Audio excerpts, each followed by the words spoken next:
The next set of tools are the real-time tools. In this, we look at some tools like Kafka, Spark Streaming, or Apache Nifi, and Link. The traditional database is one which is useful when the size of the data is small and the data is passive. So the data is passive and the query is active. So the data in the table is passive, and as and when whatever is required, appropriate query was created, and hence it's an active query. On the other end, we have data coming in and in and in, and then this data have to be used for making decisions or finding information out of it.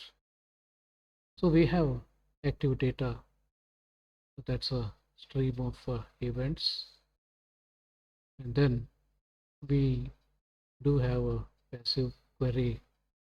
So from the active data, the query is run to collect information out of it. The best example would be luggage system in the airport. We have a rolling system where our luggage will be moving on the rolling trolleys, and the customers will be just waiting for their luggage to arrive, and when their luggage arrives they just get it. So here the luggage is a stream, so it's just whatever luggage comes in, that's been put on the stream, and this luggage will be moving all around and round and round till the owner of the luggage picks up. So that's a best example we can talk of. So here in the event-based system, the events are written onto the event stream, and static tools for getting the information out of it. So it may be ETL tools, and the data are dumped onto the data warehouse. Indexing is done for searching. Updations are done on the cache, and if it is a process, then the results are picked up and put on the output stream. So basically, the streaming activity, we have two types of ends. One, the input end, the output end. In the input end, we have producers of the data. They keep producing the data, and our streaming system will stream them and keep them onto the stream. And on the other side, the consumers are looking for their data, and as and when that data arrive, they collect it and use for their purpose. So that's similar to the luggage we have in our airport lounges. So many applications of event streaming, we can see that payments and financial transactions in the real time, tracking, monitoring cars, trucks, fleets, and shipments in real time, continuously capturing and analyzing the sensor data for IoT devices, monitoring the patients in hospital, care and predict changes in condition to ensure timely treatment in case of emergencies, serve as a foundation for data platforms, event-driven architectures, and microservices. So let's get to our first tool in the streaming. It's a Apache Kafka. It's a distributed one. That means the data storage is distributed and it's based on the event streaming and works on the basis of message, publish, and subscribe.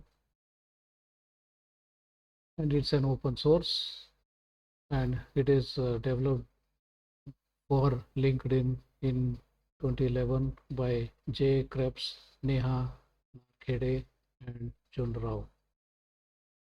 The message publish describe can explain in terms of YouTube. So there are many producers of videos which we want to put it on the YouTube. So these producers create the videos and dump onto the YouTube. So that process is called publishing. At the time of publishing, the producer of the video is unaware of who all can use it. On the other side, the one who is using these videos are called subscriber and the process is subscribing. So the videos which are published on the YouTube are on the stream, and anytime any subscriber wants any particular video of his or her choice can just subscribe and get it from the YouTube.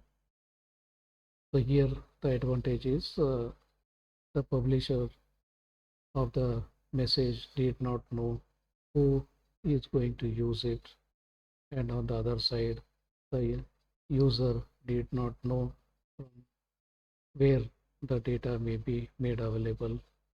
So this anonymity will make more options open, so we don't have to worry about where to send, just send to one central place, and the receiver don't have to worry from where to receive, just look at that central place, yes, that's available there. So Kafka combines three key capabilities. The first one is to publish and subscribe. Publishing is the writing onto the stream, and subscribing is to read from the stream. Second is the storing the streams of events durably and reliably for as long as you want.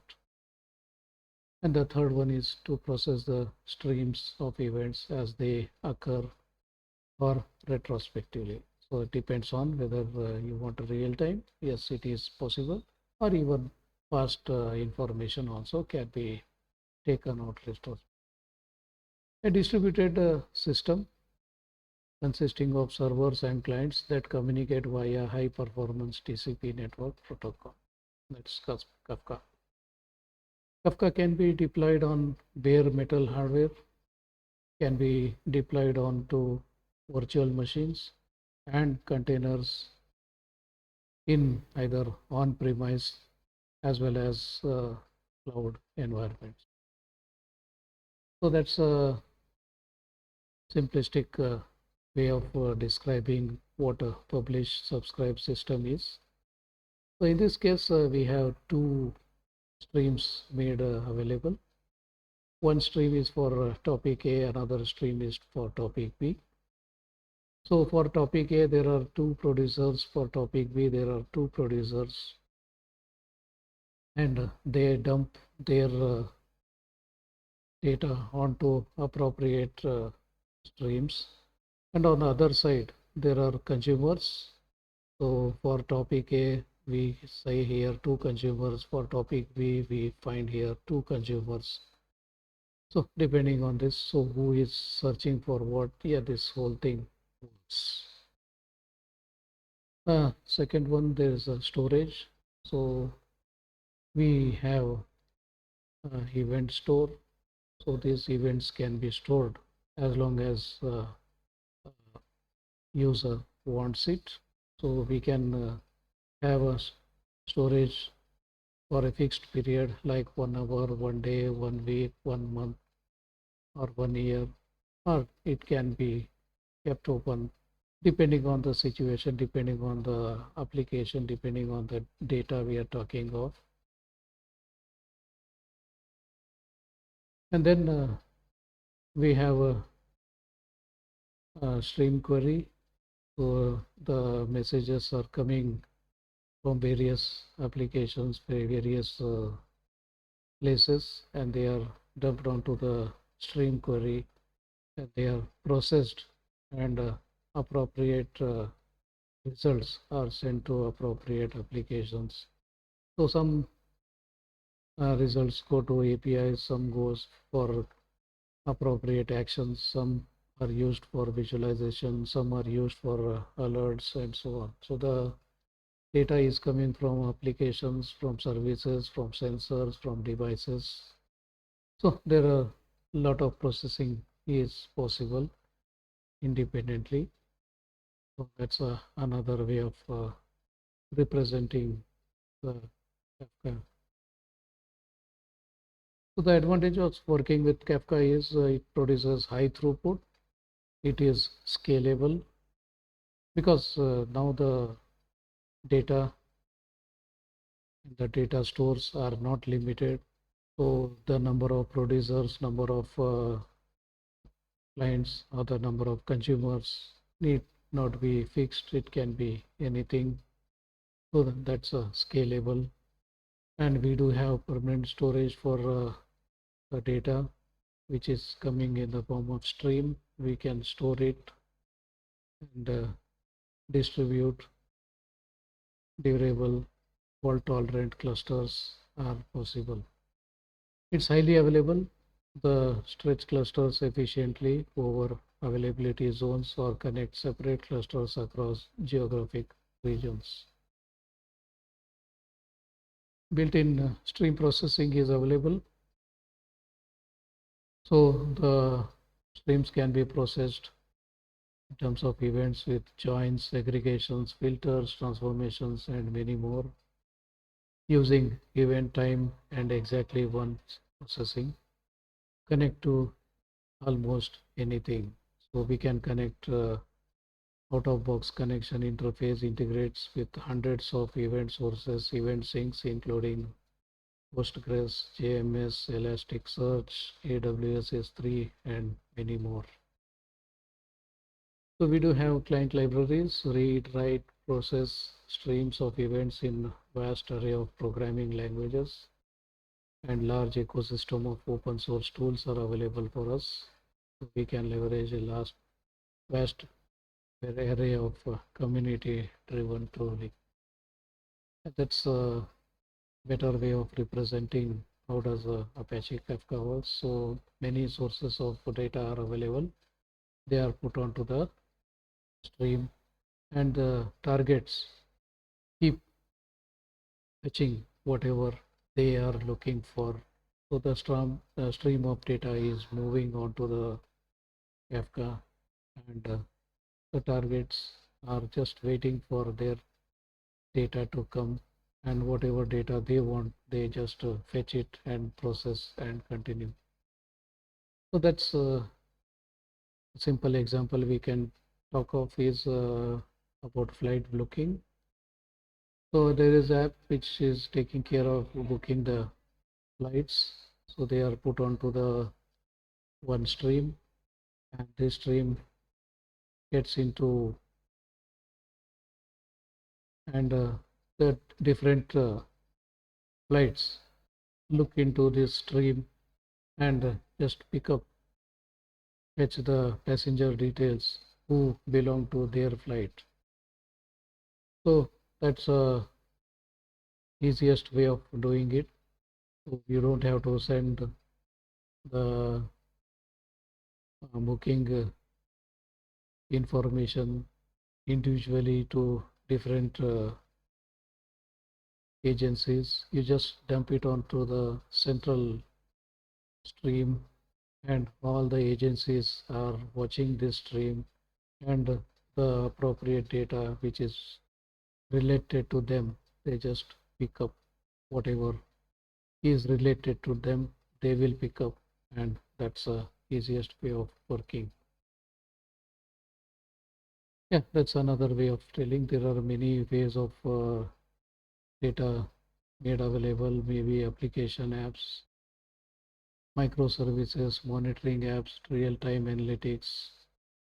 The data is available in the backend in NoSQL, HDFS, Oracle, Spark, Twitter, data warehouse, and all. So there's somewhere data is coming in. They are dumped onto the data storage for future use for processing, and these process results are made available to the appropriate consumers. And that's one example for Uber. So in the producer side, we have rider app, driver app, API services, dispatch, mapping, and logistic. Under databases, we have MySQL, Cassandra. They are using it. So we have a real-time pipeline. It's through Kafka. Consumers, the PubSub, Link, ELK, and through them you can have mobile apps, alerts, dashboards, real-time, fast analytics, debugging, all are possible. On the other side, instead of streaming, if we are interested in batch processing, then that can be connected to Hadoop, and the streams are collected in terms of batches, and then batches are processed. And this is applications for data science, ad hoc exploration, analytics reports, and all are possible from this. So that's some basics about Kafka. So many other tools to follow. So please keep watching.